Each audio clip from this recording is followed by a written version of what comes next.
আমি শুনলাম কামারহাটি মিউনিসিপ্যালিটির নাকি পরিবর্তন হয়েছে, আমার কাছে খবর আসেনি। কেউ নাকি ওখানে চেয়ারম্যান হয়ে গেছে।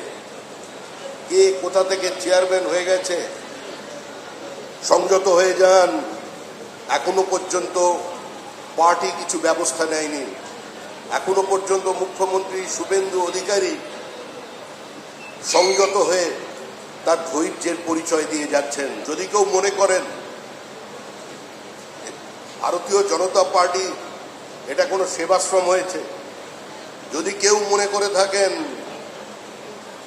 যে বিজেপি একটা হরিনামের সভা, যে কেউ আসবেন, যে কেউ নিজেকে কাউন্সিলর বানিয়ে ফেলবেন কলকাতা কর্পোরেশনের, বড়নগর কামারহাটি বিধাননগর কর্পোরেশনের, পার্টি চুপ করে মেনে নেবে, এটা হতে দেওয়া যাবে না। যারা কামারহাটি থেকে এসেছেন, জেলার কেউ থাকলে দেখবেন, জানাবেন আজকে বিকেল 4টের মধ্যে অমিতাভ চক্রবর্তীর কাছে কিসের ভিত্তিতে আজকে এই প্রচার হচ্ছে কামারহাটিতে যে বিজেপি ওখানে মিউনিসিপ্যালিটির বোর্ড গঠন করেছে।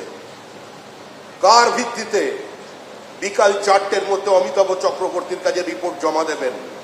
মিউনিসিপ্যালিটি কর্পোরেশনে যখন অচল অবস্থা তৈরি হয়েছে, সেই অচল অবস্থা দেখবার দায়িত্ব পশ্চিমবঙ্গ রাজ্য সরকারের, ভারতীয় জনতা পার্টির নয়।